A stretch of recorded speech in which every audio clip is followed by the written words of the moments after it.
I'd say we're good to go. We're good to go. We live? Are we rolling? Yeah, I feel pretty good about it. I feel good too. We got all our cuss words out of the way. Let's get them all out. Well, I feel good because I got my buddy Chase Rice here. Chase is, we were just talking about it in the kitchen. I want to say we've been bantering back and forth online for probably about 3-4 years now, probably, right? Yeah.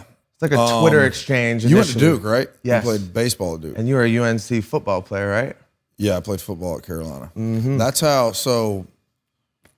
how I heard about you originally. And we've kind of came up the same way, which is pretty sick. Yeah.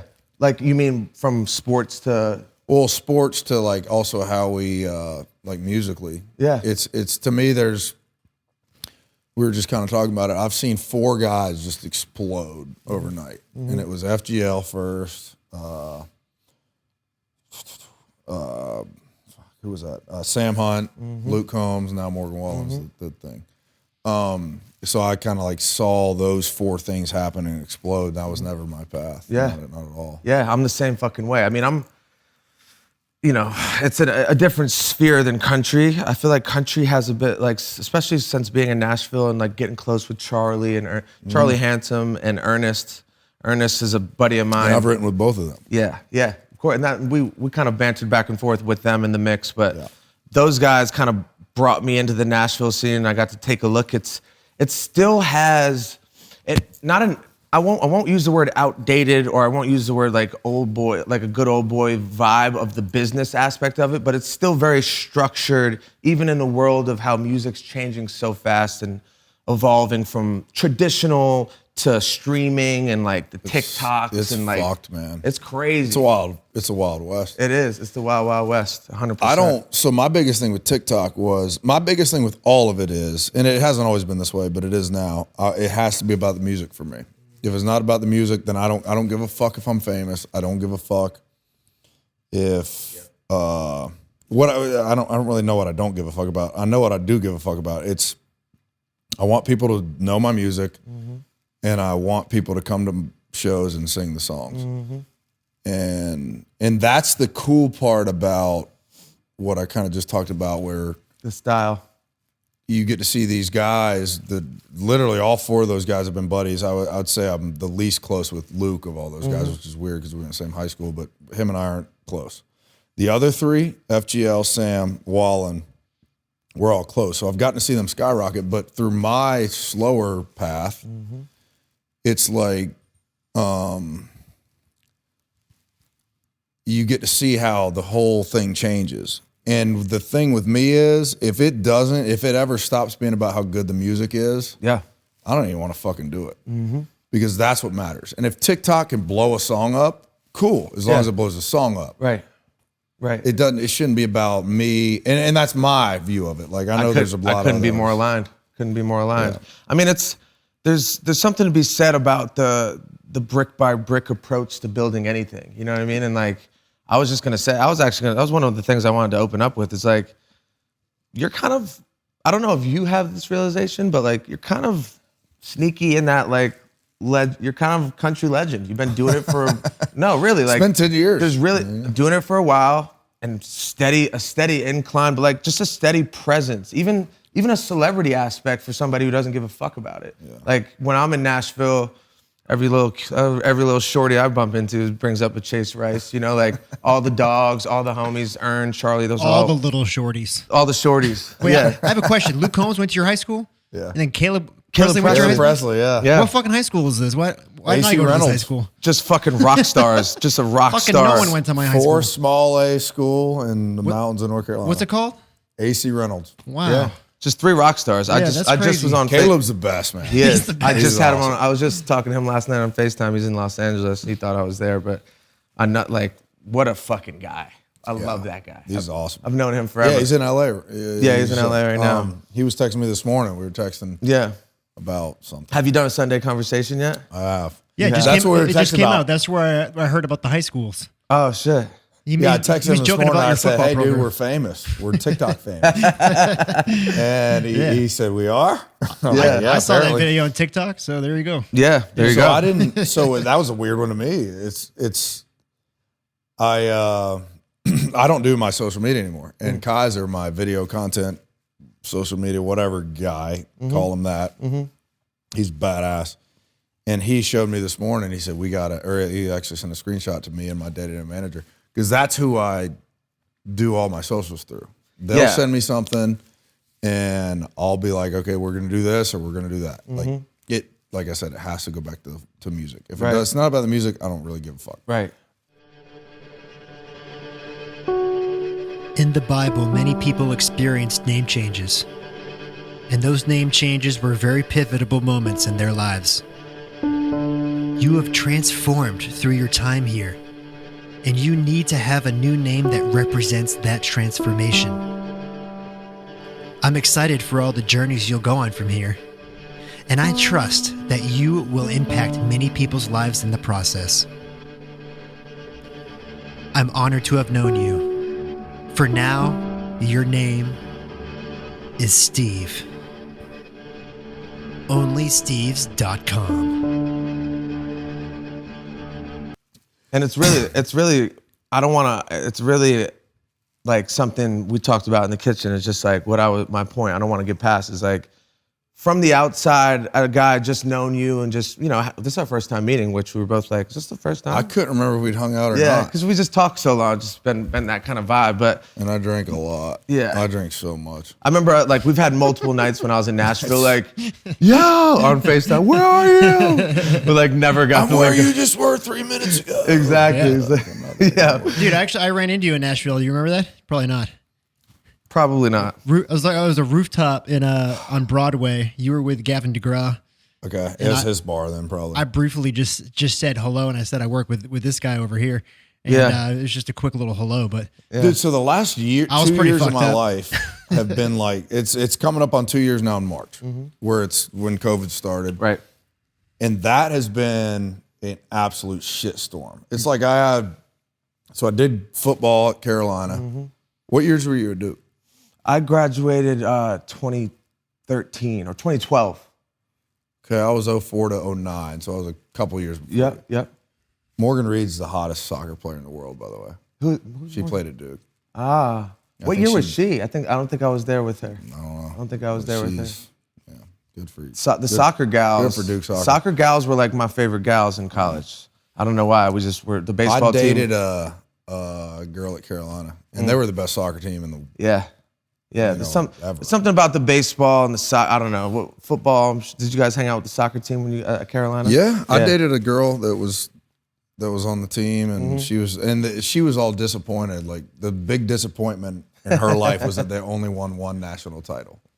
At Carolina, apparently, champagne problems, right there. Yeah, that's a big problem. But man, it's just like it's really cool to see somebody who you kind of hinting at it, but just building slow and steady, because that is how we've approached it, and a lot of the things you say I align with a lot, but just I want you to understand that kind of getting into that little space where you're kind of a legend. You're like a Nashville legend, for real. Everyone's seen you, been around, you've just been doing it and I feel like you're doing it for the right reasons. People feel that. That's the key, yeah. Yeah, people feel that. I think, so that's what I was kind of getting at, the pre-COVID years of my life in music. It went from music to, from sports to music. Like it was an accident. So my dad got me a guitar when I was in college at Carolina. I started writing songs, but I was trash. Yep. That's how it starts. And then I moved to Nashville. I remember texting. So I grew up with Brian from FGL. Do you know those guys? Yeah. I grew up with Brian. Brian's fucking awesome, man. Tyler, I didn't get to know till I moved to town. And it's weird. We've had a weird dynamic in our relationships over the years, because Brian's a guy I grew up with. I'd send him songs. I'd be like, hey, man, what do you think about this for my first record out of college? Yeah. And he'd be like, man, I think you should go with Maybe She's in Texas over Beach Beauty Queen, because whatever fucking reason. They were both trash. Yeah. But he would help me along the way. And then Tyler said the same thing. Tyler, that's when I moved, or I visited him in town, and we lived on Benham Avenue. This was before I even lived with him, but they would play me songs, I'd play them songs, and I was way behind them. Right. Like they were already like, damn, you guys are good.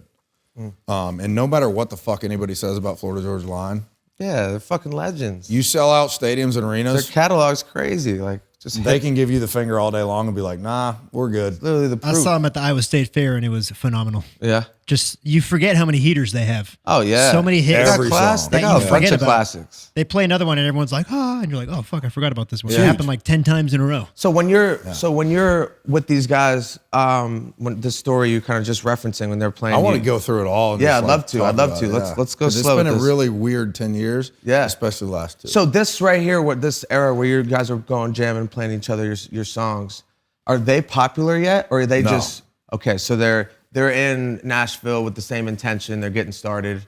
They have yeah, it some would be like records. we'd play at Hotel Indigo guitars. Okay, And I'd be in the middle and they'd be on, Tyler was on my right, Brown's on the left. Like love that. they'd sing Backwoods Beauty Queen and I think Tyler had a song called Black Tears that Aldine ended up cutting. So it's, man, I really think the music industry is fucking awesome because it's not like sports. Sports is, I'm better, or you're pitching to me, or Yeah. I'm fucking lined up across the line of scrimmage from you and best man wins. Yeah. Let's see what happens. Music is not that. It's a lot of politics, but it's also, I do believe, if you give it the time, everybody tries to fucking explode overnight and Right.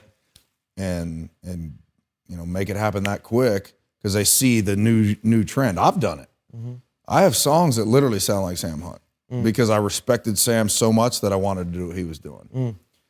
But that's not me. Right. That wasn't me, and it showed. It's interesting. I'm sure how, it showed. It's interesting how I feel as though this subconsciously, like the listener, connects to a song that is an authentic.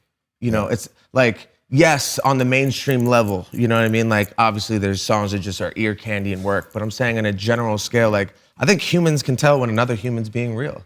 And like, if you're putting your heart into something, I feel as though it kind of translates into the music. You know? Yeah, and if you listen to some songs off of like Lambs and Lions, or not even Lambs and Lions, Lambs and Lions, I don't even remember what my records had on what songs were on which record now, but like Eyes on You is a little Sam leaning. Then you listen to a song like, and Eyes on You, I'll be honest, like I didn't ever think about trying to recreate something anybody else was doing when we wrote it. Right. It was just Man, where it's we a were catchy that day record. when we I wrote love it. that song. And Ashley Gorley was part of it. It was Who's a legend? biggest probably most hit writer of all time. And then you go into like If I Were Rock and Roll is my new song right now it's struggling at radio. Is it? It's literally struggling at radio, and I'm like, I even had a conversation with the label and they wanted to pull it because they didn't think they could get it up the charts fast enough, because I told them I don't think we need 60-week singles on the radio anymore. I think it's fucking bad for business. I think it's bad for radio. I think it's bad for artists. Explain that for people, like, because we don't really dive into the music industry that much. It's But explain fucked up, man. It is, and I'm left of the music industry. Like, I never done a record deal. Just like do it left, and I know how it's just there's limitations to that, but also kind of what I was hinting at earlier about like Nashville and the country space is like it's still very much in that machine of like, oh no, you have to work these songs to radio. This is what it takes. I think radio is important. I think there's good people in radio. That's what I didn't realize in the beginning of my career was like, oh, you got to go into this market or that market and make these people like you. I think that's a flawed part of it. I don't think you. I think it should be about the fucking music. Totally agree. If you like my song, play it. If you don't, don't. Since the dawn of time, men have always loved to chug beer. In the old times of Bavaria, the men of Germany would spend their Oktoberfest drinking out of a festive beer stein. In the 1980s, fraternity brothers all over America spent their Greek week pounding beer out of a funnel. And for the last 4 decades, the world went silent. Then came the Chug Bud, the new revolutionary way to chug a beer. With the combination of a beer bong and a shotgun, this drinking device is scientifically proven to help you chug your beer quickly and easily. Oh, and did I mention it fits in your pocket? Go to chugbuds.com and use promo code YNK69 to get 10% off your entire order. That's chugbuds, CHUGBUDS.com, and promo code YNK69 to get 10% off your entire order. Chugbud, Your beer just got a new best friend. I mean, I think weirdly, even though never making a country song, our fan base is probably closest to that vibe of person, vibe of people. For sure. Very strong in like the Midwest, you know, America, like and like Midwest it really is how I built what we've built is like almost, I'm sure you can relate to this, like you're campaigning. It's literally like town to town, like I'll go play, never step foot in fucking Montana and play a 400-person bar show and then go 4 hours, play 5 shows in Montana, just literally campaigning in these towns. I played in Montana, I think it was Billings was the first time I ever played Montana. Now Montana's like my second home. Love that. But I played in Billings one time and I was like, never send me back to this fucking place. They hated me. And that was 9 years ago. Yeah. I yelled at a dude on stage one time. Did you? That was Give Me the Bird, way the fuck back festival outside of wherever, Montana. And I called him up to the front. I would still like to have a beer with this guy. Yeah. Literally would like to have a beer with this guy, to apologize, one. Yeah. Be like, hey man, you would give me the bird, so fuck you back. But Yeah. I'm sorry that I went off on you on stage. Right. That wasn't fair. Isn't Because it- he didn't like my music. He didn't like the pop new way of thing. That was when FGL was popping off, Right. and I was kind of part of that in the beginning. Now I kind of get it. Yeah. Because I go out to Montana all the time, and I'm not cruising around wanting to listen to no matter where we go, Yeah. no matter what we do. Like, I don't want to hear that shit. Yeah. I want to hear Corb Lund singing about getting down on the mountain. Like, that's what I want to fucking hear. Yeah. When I'm out there, and that's a I mean, but like way of life. making music and art, it's all obviously subjective. It's just like, you said something in the kitchen I wanted to get to. Is just like, for me, it's like, it's about the music and it's about, you're talking about the style of music you want to make. And I feel like it's interesting and it's something to highlight as an artist. Like, you change as a person when you've been doing it as long. I've been doing it a long time too. Like, you go through the ebbs and flows of life, and there's a time where you want to hear no matter what we do. Absolutely. I personally There's do right now. Yeah. You know what I mean? So what I'm saying is like, as long as you're I love that you just sang that. yeah, for real though. It's a catchy, like, and we like that catchy. I love that side from you, But Yeah. at the same time, it's like country's also one of those spaces that kind of has that like protective, like they're a little protective of like what country is, you know? And we're in an era where it's being molded and there's, a lot of 808s and drums. Even legends are doing songs with 808s. Country legends are doing songs with, digital drums and 808s because, Billy Ray Cyrus with Billy Ray Cyrus, a fucking Time legend. Tim McGraw, all those guys, like they don't shy away, and I think that's cool. But I also understand the longtime country fans who there's a sanctity to it that you want to protect, Yeah. And it's also that story right there. It reminds me of I've had some times on stage where when you've done it this long.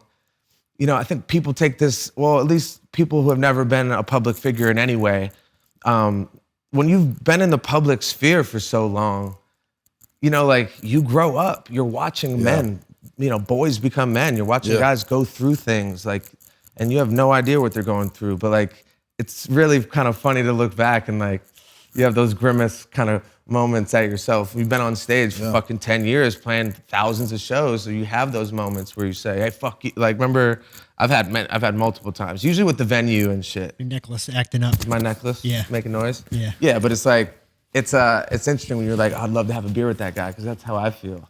I Yeah, feel that the dude, same I'd way. like to apologize because I cussed him out. I gave him the bird back. I said, get the fuck up here. I wanted to fight him. Yeah. And I was ready. Mike, have That's you done where that I to a grew fan up. before? Have I ever fought a fan? No, like yelled at a fan on staff. I've heard you yell at the staff many a times.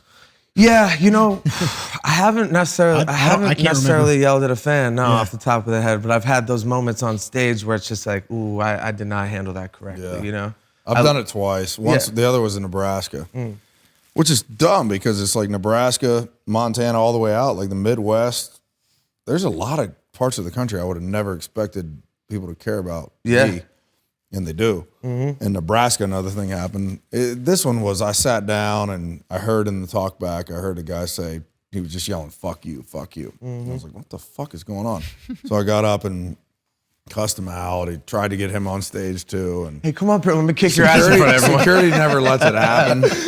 And for all I know, he could have got up there and beat the ever-living shit out of me. I don't fucking know. You're a big boy, big athlete. But I knew, and he messaged me on Instagram after, and this is back when I was on Instagram, and he messaged me and said, I don't remember what he said, but at the end of it, I was like, hey, man, looking back on that, I'm sorry, man. I shouldn't have done that. And I love that. Fuck you for saying what you said, but I shouldn't have called you out in front of all these people who you're defenseless against. That was on me. I love that. I'm sorry about that. Yeah, I love that. I mean, it's again, pointing to the amount of time you spent in the game. To have those moments you can count on one hand is a pretty good feat. You know what I mean? There's only two. For real. 2 or 3 that I remember. But I think for me, I always wanted it to be about, I wanted to tour and I wanted to get my music out there. Right. That was my most important thing because I came from Survivor, which was a TV show, still is, I guess. Yeah, so let's I'd like to, there's a lot to cover because you've been in the game and again you're a fucking legend. Yeah, we can take as much time as you need. Okay, cool. How long ago were you on Survivor?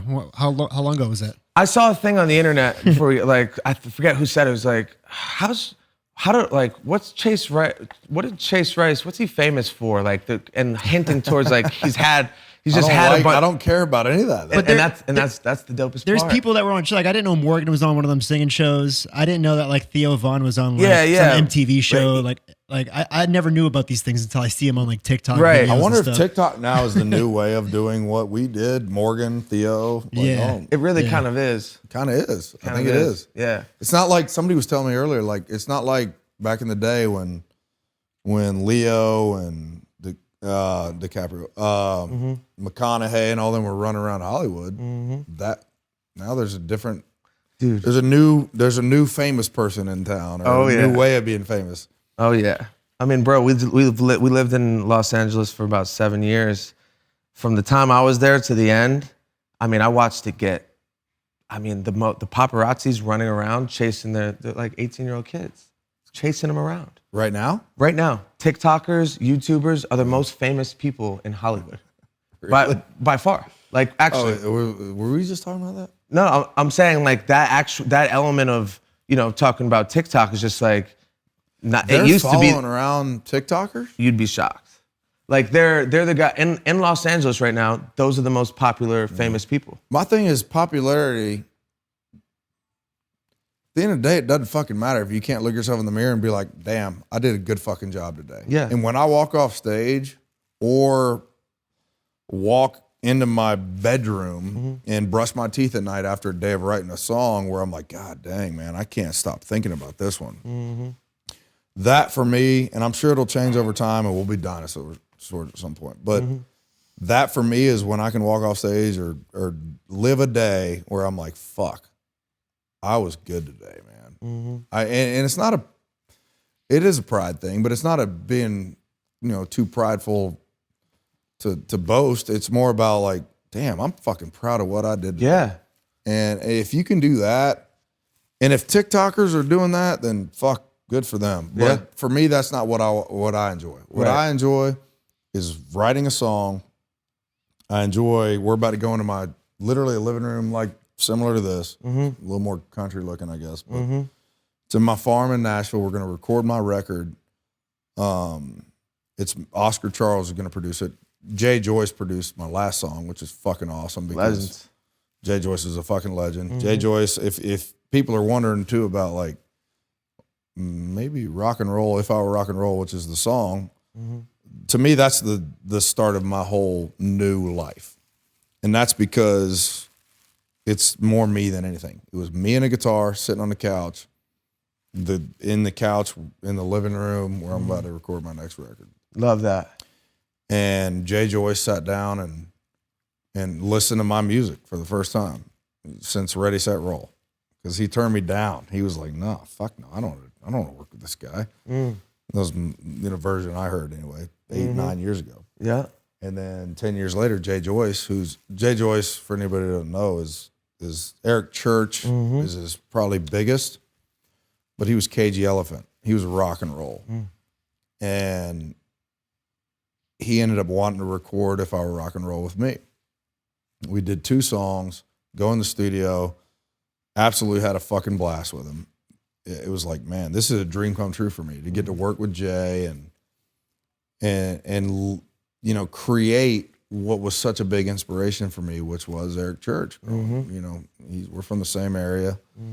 Luke Combs says the same thing. He's like, Eric was a big inspiration for him. But we're going a different direction on the record because first of all, I think Jay's he wants to do more rock and roll. He's kind of fed up with country.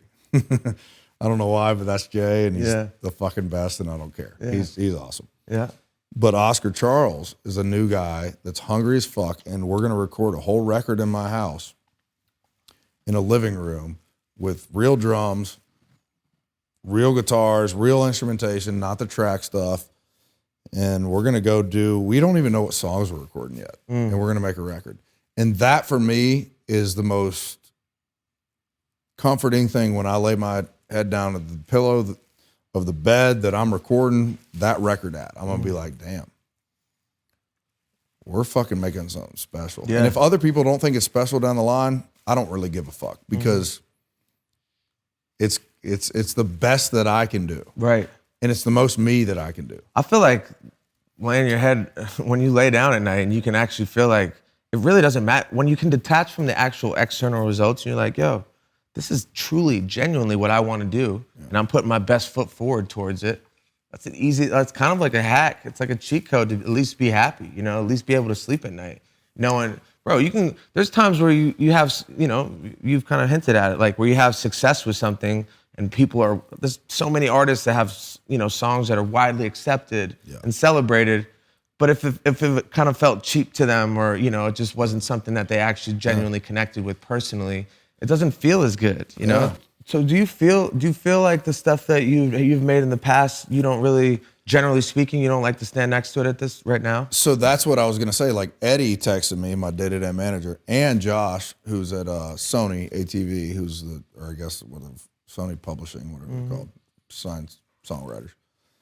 He was like, man, don't be ashamed of that. That's what led you, because I was a rookie. All of a sudden at 25 years old, which is not young in the grand scheme of like being a rookie. If you're a rookie in the NFL at 25, you're old. At 25 years old, I was thrown in the fire of country music, which is, you know, that was post me losing my football career, post me losing my dad. And that's like, you're fucking lost as you can be at that point in your life. So what are you going to do? And for me, we sat on a couch. It was me, Brian, and Jesse Rice, who's another writer in town, and we wrote Cruise in 2010. And all of a sudden, when that happened and that blew up, that one worked. Like, holy shit! We'll take it. So don't tell me you don't like the song Cruise right now. I love it. Everyone loves that song. So fucking good. No, don't ever be ashamed. But it wasn't me if I could play it, I'd play it as a ballad on guitar. Like, that's my thing. Yeah, it's just like. I prefer the Nelly remix personally. Dude. Like technically, I've written a song with Nelly. That's pretty wild, man. I mean, this is part of this podcast. I like always tell the guys I'm sitting across like the reasons that, you know, guys, especially just, you know, successful men or guys who are hungry, have that competitive spirit. Like, it's never enough. You know, it's never enough. And then when you do shit, like you kind of try to find a way to like not pat yourself on the back too much and. You know, you want more. It's part of being great. It's why you're great, you know, because if you celebrated it and you just lived basked in your own glory all the time, that's not healthy either. Yeah. But I do think like, you know, you've put together a string of successful endeavors as a man. Like to be able to, what you just said, just like 25, and I can relate to that so much, bro. I had no idea what I was doing or had any idea if music could work for me, and like totally on a whim and totally following your intuition, and like you're being rewarded for that, for following your intuition, and your successes, no matter what they look like to you, like it doesn't take away the tangible facts that like you went somewhere, you fucking put your head down and you got a bunch of W's, bro. You strung a bunch of wins together, which is really hard. As you get older, you realize how hard that is in life. Doesn't even matter if it's like rich and famous, just everyday life, stringing wins together where you can fucking succeed. Life's not fucking easy. It's not easy, and take care of yourself and take care of your family and live a comfortable life. And all those things, like even, like that was the first thing I was gonna say is what you say. The same thing your manager said was like, I wouldn't be ashamed of any of this shit you've done. I'm not saying you are, but just like. I have been before though. I've been like, man, ready, set, roll. Ready, set, let's roll. Like it's got a robot in it. But that was also me, Chris DiStefano, and Rhett Akins in a room. First time we'd ever written. And Chris DiStefano in my mind was a legend at that point. He wasn't. Now looking back, I'm like, God dang, I was one of his first hits. I'm not ashamed of that at all. Yeah. I got to know a guy that is incredibly talented at what he does. And he's going to go down as one of the best writer producers that country music's ever seen. Yeah. Rhett Akins is going to go down as one of the best writers that country music's ever seen. That's Thomas Rhett's dad. And I was a part of that. That's fucking, there's no way I'm going to be ashamed of that. And also on top of that, they're good people. So I'm going to enjoy that. I'm going to enjoy that part of my life looking back. Also as a 25, 26-year-old guy, I guess I was back then. Man, that's something. Like I wrote Ready, Set, Roll, left the studio that day and went down to some weird ass restaurant that Nashville had in the Gulch. I don't even know. It was right next to the studio in Rhythm Apartments that we wrote at. And I went down and celebrated Round Here with Brian and Tyler from the FGL. Yeah. The guys. And I remember thinking like, hell yeah. Yeah. You guys are fucking killing it. And I just wrote a song that's going to change my life. And it has. But it's all led me to where I am right now, which is a different place, which was Jay Joyce, to his credit. He never wanted to hear an Eric Church demo. He just wanted to hear Eric singing into his phone. And on my next record, Jay's not ended up doing the record, but he's going to be all over the record because I'm not sending Oscar any demos. It's just me and a guitar. And there's songs that have been mids that I've turned into ballads because I was like, man, it's just how I want to play it today. Yeah. And there's songs that are ballads that are going to turn into hits, and there's songs about dogs that are. There's a song called I might name my next record. Is that your dog? Yeah, Steve. I saw Steve. I was like, is Steve the owner? Or Yeah, he is the dog's owner. name. He is the owner. Mr. Steve, actually. Mr. Steve, he's the CEO. He's just fucking. We're the employees. Hey, Steve. He's knocked Steve don't out. give a Misty. fuck. What's up, Who's big the boy? good boy? Who's the good boy? That's a good boy. Oh yeah. He gets well fed over We're here. talking about your inspiration. Dude, I got a black lab now. So Yeah. there's a song about a dog on the next record that's actually more about my buddy almost killed himself. Oh wow. Literally put the gun to his head and everything, and looked down at his dog, and his dog tilted his head. It was like he kind of realized what he was doing. Like, what the fuck? Threw the gun down, and I love that. And so he came up. He was like, bro, you should write a song. This is 4 years after all that trash happened in his life, depression, all that. And he was like, bro, you should write a song about a guy in his truck driving around with his dog. And I just started dying laughing. I was like, that's the most cliche shit I've ever heard. That's never been done before. And then 3 days later, I wrote, it's called Bench Seat. It's going on my next record. And I wrote that, just me and a guitar. And that was because of Jay Joyce. Because all Jay wanted to hear was just me and a guitar. So I was like, man, I kept thinking, like, who am I going to write this with? Who am I going to finish it with? It's like, and I kept writing. I was like, fuck, I'm not going to finish it with anybody. This song's writing itself. Yeah. And it's called Bench Seat. And it's the best song I've ever probably written in my life. And I had the whole, music video for it. It tells a story in the music video that tells a different story than the song probably. But it's my version of what I wanted to write that day. And there's another song on it called All Dogs Go to Hell. All dogs go to hell. Yeah. Love And that. it's obviously not what you're. Yeah. Obviously, I don't think any dog goes to hell. Yeah. But well, maybe some. But man, it's just real shit that I want to write. So you're going truly organic on this. Like it's just back to the fucking basics. That's how the basics are starting it. Like just me and a guitar. That's it. Right. And then we're going to figure out what the fuck happens after that. I don't know. I love it. You seem genuinely excited I'm fired up about it. Now, when you said earlier, you're like, there's been moments in your career where you're ashamed. Just why? Because you feel like you couldn't stand next to the shit you're doing personally, didn't like love it yourself? I don't think I was ashamed of it at the time. I think I'm ashamed, or I thought I might be ashamed of it looking back. Like I'm saying, like Ready, Set, Roll is a song. It was my first single ever. I think it's a couple times platinum now. Is that good? A couple times platinum? Did I break it? I want my next plaque to say a couple times, not 2 times. Right? A couple times, baby.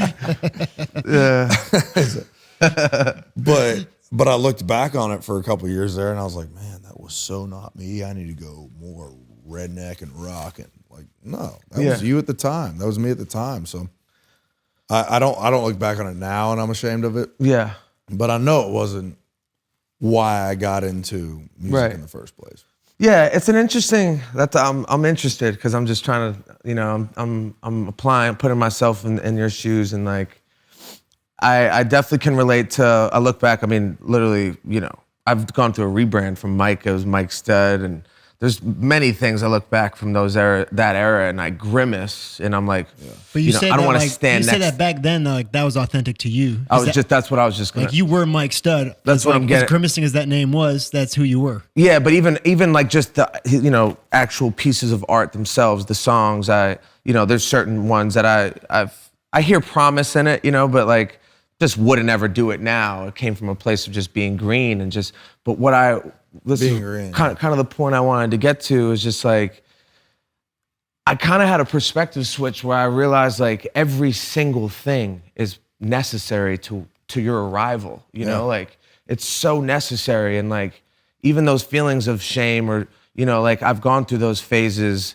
It's really an interest, like retrospectively realizing that like all those missteps, they become part of you. Like they become part of you in a graceful way, like it gives you that, it makes you who you are. They shape you when you have those realizations like, oh, I don't want to be that, but also thinking like, yo, there are moments in time, like you're talking about a song. I asked this guy what makes him, what was the feeling of shame? And he's, referencing a song that's double platinum, like which most people in the world, Nashville, you walk down the fucking street in Nashville, you hear a bunch of amazing, talented people just singing for nobody. People are eating their food, not even paying attention, So I'm trying to put your perspective on just like, like your misses aren't misses, like in a sense of every single step has kind of gotten you to this place where you're sitting here and you're excited to do the shit that you're doing now, and like, just because it's not necessarily aligned with you,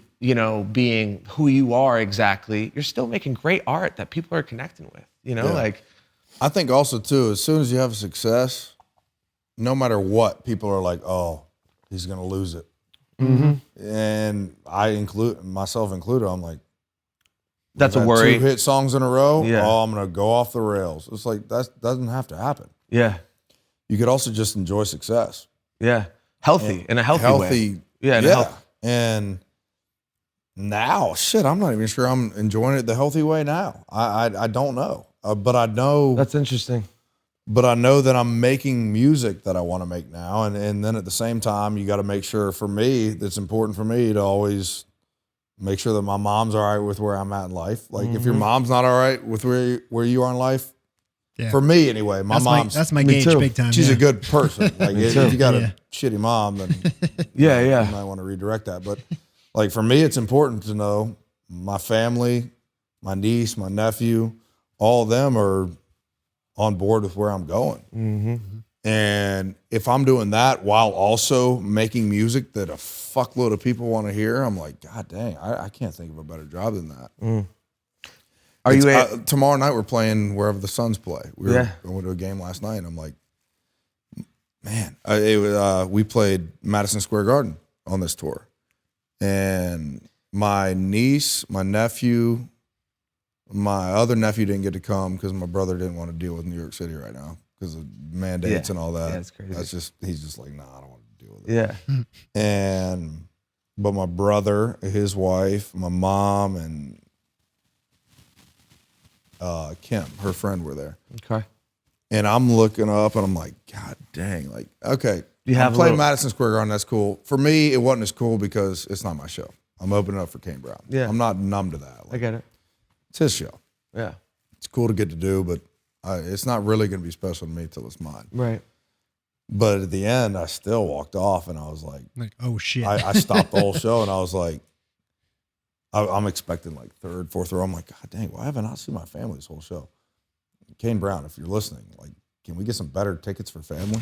I look up, they're third up in the fucking rafters. deck. I'm like, I stopped the whole show. I'm like, where is Addie and Danny? Where's my mom?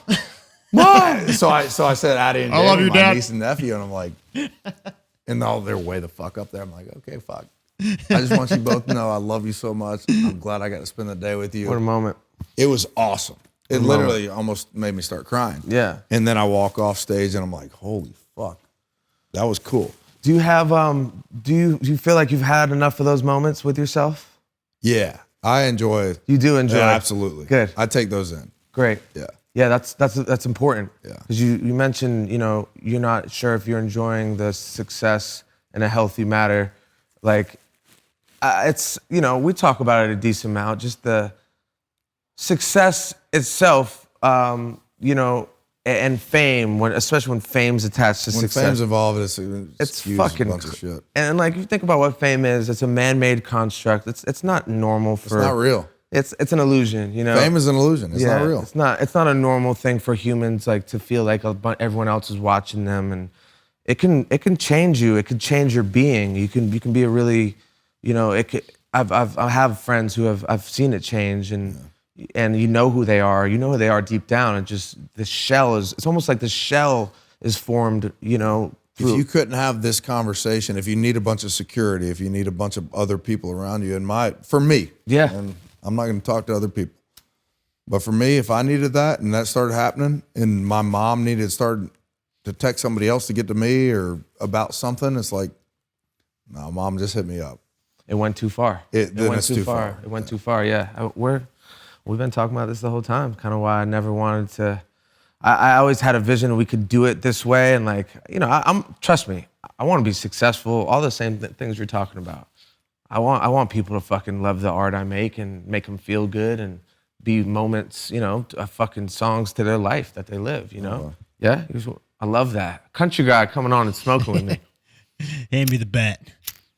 This is another thing. Here you go, sir. I almost wrote this song with Ern, and Ern will smoke with. Ern can smoke with anyone. He can smoke. I've seen it. He can smoke. I had the longest round of 18 holes I've ever had with Ern. Oh yeah. Oh my god. Felt like 36. Yeah, because hole 3 we were couple drinks in I'm between. sitting there like, oh man. Ern's sober right now. Is he really? Yeah. Good. I love living like that's the thing too. Is like if I'm too dependent on that or this or anything. Well, he's a daddy now. Get it away from me. Yeah, you got to keep his shit together. Yeah, he does. So I brought Ern on. I met Ernest. When was that? That was a while ago now. But it was. I think it was 2018. Within an hour of being at Big Loud, I said, "You're coming on tour with me." Just loved him. He didn't even have songs. He was yet. rapping at the time. He was rapping. Was he Snow? Well, he was just He's Ernest just K. being- He's just turned to Ernest K. I love it. It's just a constantly evolving character. Now he's Ern. Well, Yeah, look at he's him now. fucking Ern. Look at him now, right? I don't think you can go any shorter than Ern. I think Ern might be. I think he's arrived at Ern. But man, within an hour, I was like, "You're coming." He's like, "Man, like I don't really even have like songs." I was like, "I don't care. I don't care because coming. I saw it." People love him. Yeah, like when he came out to Troubadour. Have you been to Troubadour? Yeah, We played there a few times back in the day. Yeah. Hell yeah. Oh no, Troubadour's he's the talking shit. about in Nashville. Oh, I thought you meant the LA one. My bad. Yeah, no. Yeah. Is that a golf course? No, this is the Nashville golf course. Oh, you're talking about the venue. Oh, my venue, bad. Yeah, yeah. the venue in LA. Yeah. That's what I Is was that thinking. closed down now? It could be. I don't know. I think it's closed down after COVID, We left, which is so shitty. yeah, it might have been. But Ernest Ern was at Troubadour with me, and we're starting to light up after. And I grew up, don't do that. It's Yeah. not a good thing. And I'm a big believer of like nothing's a good thing if you're relying on it. Like, Yeah. just live the way you want to live, but if you have to have it, it's probably a fucking problem. Mm-hmm. And we're on hole 3, and Light up a we're big one. smoking a little bit. Ern and I start talking, and I was like, man, I just hope this never gets out that I do this. Gets out that I've smoked weed a little. Yeah. It's like, really? That's a problem. Yeah. And it's because I grew up and my dad was very against it. And Yep. I don't really necessarily blame him. I don't know Yeah. how he was raised a very different way. Absolutely. And my dad was the best dad you could absolutely ever ask for. Yeah. But that was not acceptable. And Yeah. it still wouldn't be today. But also think about it. Your dad isn't currently in this era where there's the knowledge of like its benefits. There was legitimately a smear. Physically, there was a yeah. smear campaign against marijuana in his era. Right. It was don't do it, you're gonna go to hell. It was literally a smear campaign. whatever. You know what I mean? So like jail or hell. yeah. Dare to keep kids off drugs. Exactly. You know, so obvious, like, you know, it's just it's a new set of data that like really he wasn't privy to, you know? Yeah, and I don't even pay attention to the data. I pay attention more to How I feel. if I can still be a great uncle, be a great son, be a great brother, and all that, and that doesn't take away from that, then I want it in my life. If that gets in the way of me doing that, then I don't want it in my life. Nothing. Yeah. But and to go back to the story, we were on hole 3, and I looked at Ern, and I was like, man, I'm gonna be honest. If my mom saw a sheet of paper that had what I've done while I've been on that, which is liquor, beer, whatever, you get too fucked up one night, too drunk. If my mom saw a sheet of paper that had all the things I've done on that, and another sheet of paper that had all the things I've done on this, it's like, this one's eat pizza, Enjoy things. have great sex, Yeah. Enjoy the finer things. relaxed. I watched a movie, maybe started a Netflix documentary. Yeah. Literally didn't harm a fucking soul. You know? It's a great But over here with a great point. with the cup, It gets dicey. I was like, you ain't got Killed the enough guy? paper. Yeah. You ain't got enough paper. She would and hate Ern was that. like, we got to write that right now. So we started about You do need 7 to write songs that. that day. You do need to write that. I love We haven't that. finished it, so. But I ain't got enough papers. that's But I hard. think that's all we got. I ain't got enough paper. That's hard. I like that concept though. It's true. And Ern and I started that day, and Morgan Wallen, if you'd like to finish that one with us, we'll. Yeah. Morgan, go ahead. Everybody wants to write with Morgan. He could dance. He'll hop right on that, take it to the moon. Morgan's my guy. We had some wild nights. Dude, so Morgan, I He's know a wild boy. I know he's gotten a lot of shit. He smoked me in the ribs in the Bahamas. Did he? Smoked me as hard as you can. Yeah. Closed fist. He's a psycho. He's a wild motherfucker. He's extremely real though. Mm-hmm. He grew up in, I don't know what the term is, whatever you want to use, redneck, hillbilly, all that, whatever. Yeah. He grew up not far from me. He was Tennessee side. I was North Carolina side of those mountains. Mm-hmm. But that's what you do. Yeah. You're bored in that town. You just smoke your buddies. You get in fights. I mean, we got drunk the first night we had him over at the crib. We had probably like 30, 40 people there, mainly girls, like not a ton of people, you know, it was a closed thing. He literally just took out his pocket knife and just was like, can I cut some of your mullet off? Right. He asked me formally. He was like, can I cut? I was like, absolutely. And he took great pleasure in it. He cut it. I want to say I found locks of hair. Every single girl was honored to have. He took great pleasure in it. Go ahead. Take it off. Oh yeah, the girls Ate it up, but I want to say I was finding locks of hair for my entire stay at that house. I was there for 2 months. Like everywhere I turned, that dude's just like, he's different, but he's such a fucking sweet guy. It doesn't matter. I've had, you know, he gets sauced up. We all get sauced up. What you were just saying. When you get on a wave, his heart's in the right place. It is in the right place. It really is. And I know that. And I think you can hear that through him singing. Like, yeah. You can hear him singing. You're like, man, I believe what he's saying. Yeah. And I think Joey Moy is a big part of his success, just like he was with FGL.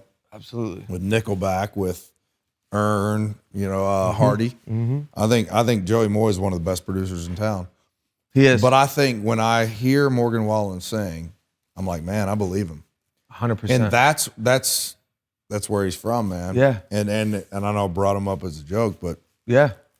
No, I'm a big you get to Morgan. know his heart. He's I'm a a good big person, Morgan man. fan. The person, like Morgan, if you smoke me again in the ribs, I'm gonna kick your little ass. But he does. If he's fucked up, he just does wild shit. He just does wild shit. But he's a good dude Yeah. deep down. He really is. Yeah, good old boy. And hopefully people understand that. I think people believe People that. make mistakes too, but it's either here nor there. All I'm knowing, like, with doing what we do and just the amount of people met and the amount of you have these little pockets of relationships and, shared time and shared space with your peers. And you kind of get this feeling, at least the guys who navigate it successfully, if you've lasted as long as you've lasted or I've been doing it. And I like how in our world it's like, man, we've lasted this long. Yeah. It is. It's kind of has a survival. feeling of that. It has a feeling of survival. It really does. It really does. But I think the closer you get, I really believe this, the closer you get to just, for me, doing what I want to do with just me and a guitar. Like I'm going to play where the Suns play tomorrow night. I'm going to play a song called Key West in Colorado. I'm coming. So the other night, I've never actually said this out loud. Yeah. But the other night I was so fed up with like getting drug here, drug there. I was like, I don't feel like I can enjoy what I do. And then all of a sudden I put my in-ears in and I was on the stairs that go up to the stage and you're about to walk into 15,000 people. Fucking arena full of people. An arena full of people. And you're going to sing to a bunch of people that aren't there for you. They're there for Kane Brown. But you got to convince them that you're good. And for the first time in a long time, I was like, man, I cannot wait for the lights to go down and me to walk on, because then I don't have to talk to anybody. I don't have to hear from anybody. For the next hour, I know that I am singing songs to people that just want to fucking hear me sing. Yeah. For whatever fucking reason, they want to hear me sing. And that was the most relieving thing that I've had in a long time, because it wasn't work. I got to go just hang out and just be me and sing songs. And for an hour of my life, I didn't have to answer to anybody. And it was the coolest fucking feeling in the world. That's a great point. I've never heard anyone say it like that. I can relate to that. I just remember walking on stage being like, like take a deep breath, like, man, I just get to do this for an hour. Holy shit. I think it sounds cliche, but it was like, man, I just get to be me for an hour. I don't have to bullshit. And when you get to that point in your life, in your career, or however you're creating or living, if you're not, there was a lady today at the golf course. It was like, I said, how are you doing? She asked me all that at the halfway house at the golf course, I guess that's what they call them. I said, I'm having a blast. I'm hanging out with a couple buddies and we're golfing. And I'm having the best Tuesday or whatever today is, Wednesday. Is it Wednesday? Wednesday, I think. Wednesday, and I was like, I'm having the best Wednesday I could possibly have. She was like, I said, how are you doing? She was like, I'm having the best Wednesday I could possibly have too. I love my job. I was like, why would you do it if you didn't? That's a vibe. So that's how I felt on stage that night. And I have no idea why I even brought that up, to be honest right now. Cool. But man. No, I can relate to that 100%. It felt good to be up there and just. I mean, I think it's it speaks a lot. It speaks a lot to what this whole conversation's been about. What is it really? What are the real things? Yeah. What are the real things for you? Like, what makes you tick? And just try to do those as much as you can. The why is what a lot of athletes use, and and that's my next record. That's what I'm writing, and it's a weird record for me that I'm writing, and I keep going back to music, and I normally actually try to avoid music for some reason in podcasts. It's interesting. We don't have many musicians on. I have mainly athletes, so it's refreshing to talk about it. Yeah, a couple. Logan, he was even talking earlier. He was like, "Man, I don't want to talk about baseball." Yeah, it's like, man, once you get to the point where you want to talk about baseball, I bet he'll be a better player. I hope so. Yeah. Even though he's a stud, man. He's one of the best players coming up. Sure. He's going to work it out. I just had him on. He was a few episodes ago. Sat right there and we talked. And he's 24 years old, and he's got literally the world right in front of him to go out and win a bunch of World Series. I hope he does. Yeah. Speaking on Logan Allen, the guy we had a few. Yeah. Yeah. Got his head on straight for a young guy, too. He does. Dude, he's way ahead of where I was. Way ahead. Way ahead. I would have never guessed he's 24. Way ahead. Yeah. Yeah. So I want to. He wants to get real in his life right now. Like he's already. I know. We talked about. We had like a very cool. spiritual like. Yeah. Oh really? Yeah. That's cool. It was a pretty serious conversation. But I was impressed. He's a good kid, and you know, he's realizing. I think it's an interesting thing as athletes. Like it's pretty hard to, and you could probably relate to this. Even translating into being an artist, it's hard to disidentify from, you know, as much as it isn't, you know, the whole goal is to be a completely transparent version of you. Just the public figure of aspect of it is just like this character that you play, and like also just like, you know, that's not really you, right? Like this is what you do, but it's not who you are, you know, and being able to separate like your success, your tangible success, like, you know, my stats, like, look, this is what I do. Look what I've sold. Look at this, you know, and not necessarily putting all of your self-worth on that, you know, and it's really hard for athletes. It's really hard for artists, I think. You know, I challenge myself daily to not judge, you know, like if I write like a couple shitty songs and I don't catch a vibe for like a week, I literally like am punishing myself internally.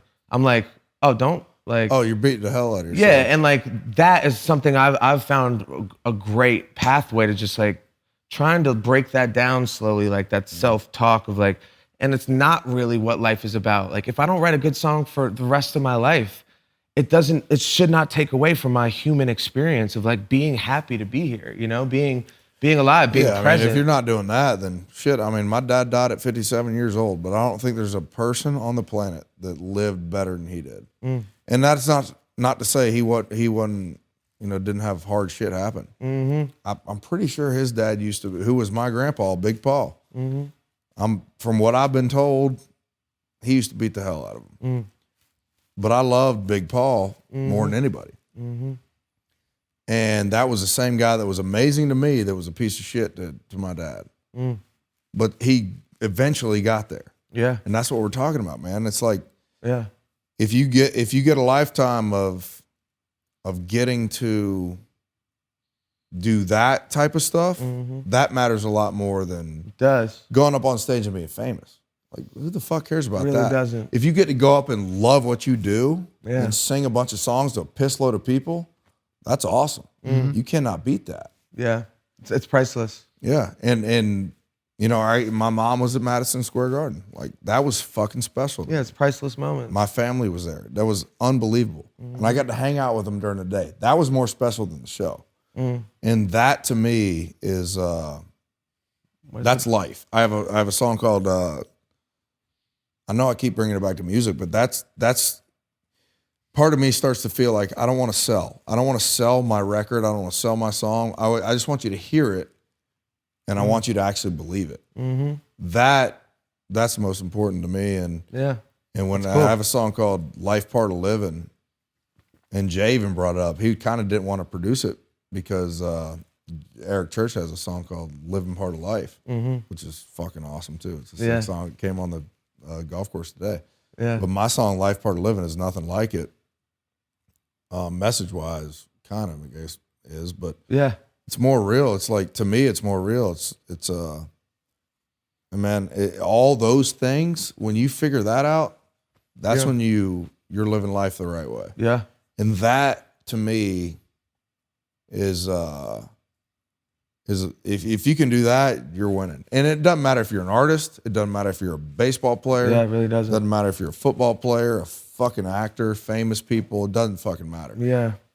That can translate to, it should translate to, whether you're a contractor, whether you go teach every day, whether you go to the hospital and work every day, whatever that is. It's like, man, if you live that way, if everybody just lived that way, man, this world's gonna be full of some badass people. Exactly. And that's the way it should be. Yeah. So you've mentioned your dad a few times. How old were you when he passed? I was 22 when he died. Yeah, that was a tough one for me. Yeah, and I know everybody. Like I did get more out of 22 years from him than a lot of kids get in life. Like people, It's a great realization to have. older than us right now, Yeah. still have their dads, and they're not getting it from them, and they should be. Mm-hmm. It's pretty cool to see. Like my brothers, oldest brother Chad is, how old am I? 36. Shit, he's 40. He's just Damn, Chad, you're getting old. Sucks to be Chad. Shout out Chad. But my oldest brother Chad is, That's funny. he's the best dad those kids will ever ask for. Mm-hmm. That's what matters. My middle brother Casey, I'm the youngest. He's 38. Mm-hmm. He's got a son that all he's doing today is sending us pictures, our family thread of his little boy writing now as a lefty. And he's been thrown as a lefty. It's like, shit. He was like, he's going to be a lefty. Yeah, He's yeah. fired up to be a dad. Yeah. That to me that's real life. Yeah. Hell yeah. And it's there isn't a better genre. There isn't a better genre to like actually be able to parlay that into like real art. You know what I mean? Like I think I get to sing and write about that. Yeah. And that's a fucking Good point. that makes you where else you want to be? Where else? Doing what else? I mean, I get it. The sitting here drinking beer, talking. Yeah, that shit's hard. I like that shit. That's cool. It's catchy as fuck. But this next thing I'm doing, I really love sitting with a guitar and How far along are we? We're like, what's the timeline you think in your mind? They're written. The songs are written, but Just producing it out. producing it starts the day after tour. Yeah, so you're close. Yeah. There are actually some actual things. This has been an amazing conversation so far, but this is actual things.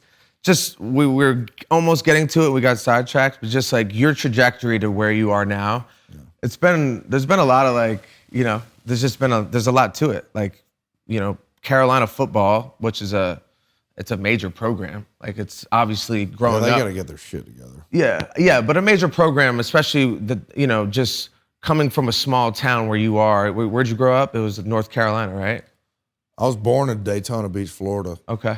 And then I was 11 when I moved to North Carolina. Okay. I was so pissed. Yeah, but so you were the guy, you're in a small town, you were the guy who's probably the best athlete, right, around, or more or less. In my mind, I think I became one of the better ones. Yeah. I mean, we had other ballers around my hometown, but the thing I loved about my hometown is we weren't stacked with crazy, like, you're definitely going to D1 athletes. Right. We were like, if you were one of those, it was pretty rare. My brother was one, oldest brother, Chad. He went to Duke. Fuck, he played football at Duke. Hell yeah. Go Duke. They had some tough years when he was there. They did. When I won 3 games. When I first got there, they were fucking terrible. By the they- end, they were they're actually like kind of a legitimate, a little bit more legitimate now. Did they just get rid of Cutcliffe? I think they did. Fuck. They're not going to get better than him. I like Cutcliffe. He was awesome. Turned that whole thing around. Dude, I saw the shit years at Duke. Oh, man. They won 2 national titles in basketball, but he won 3 football games. Yeah. Tore shoulders, had surgery, empty fans. It was like Tough to do. Dude, that got me into. I pulled hard for Duke basketball in his years. I went from thanking God that UConn beat them in '99. So you hated Duke. Hated them. Yeah. And then for 4 years, I was like, hell yeah. Yeah, Big Bro's Let's there. go Duke. Big Bro's there. Big Bro's there. And Yeah. I pulled for, if they're not playing Carolina, I still pull for Duke basketball. You're a guy who's, went I to didn't Duke. grow up in the rivalry. So Yeah, but that's a rare, like, the local, like, North Carolina, like, you could probably count on one hand how many people, like, I know, like, if UNC is not in it, like, I like Duke. Like, it's pretty much like UNC fuck Duke. I'm not like that. Yeah, like, I'm not like that I either. went to Chapel, I would go down to Chapel Hill every Sunday after our games. We played Friday, Saturday, Sunday, so Sunday was the night we would party. There was nothing doing in Durham. Chapel Hill. Taking on down to Chapel Hill. He's not here. Get the big blue cup, so he's not here. Shit, that's what I carry on stage. I love that. Dude, I carry the He's What? Not Same Cup cup. on Dude, stage. that's so fire. That's like my awesome. favorite college bar. I have my fondest memories there. Like the Did little that start shithole. really because somebody back in the day thought Jordan was there? And Well, somebody the story is they would call. There was like it was Michael Jordan's years in North Carolina, and he was just fucking God's gift, you know. And they would call in like because he would go there occasionally. They'd be like, "Is Michael there?" And they would say, "He's not here." Yeah. You know, so Call literally, it he's not. yeah. Hey, real quick, can I piss real quick? Yeah, let's take a We can piss take a break. pee break, yeah. Let's do it. I need one too. I told him you never know. Hey, how are you? The guys talked for a really long time, so we split this episode into 2 parts. You just listened to part 1, and part 2 will be releasing in 2 weeks on the next episode. Thanks for tuning into the YNK Podcast. We'll see you next time. I told him you never know.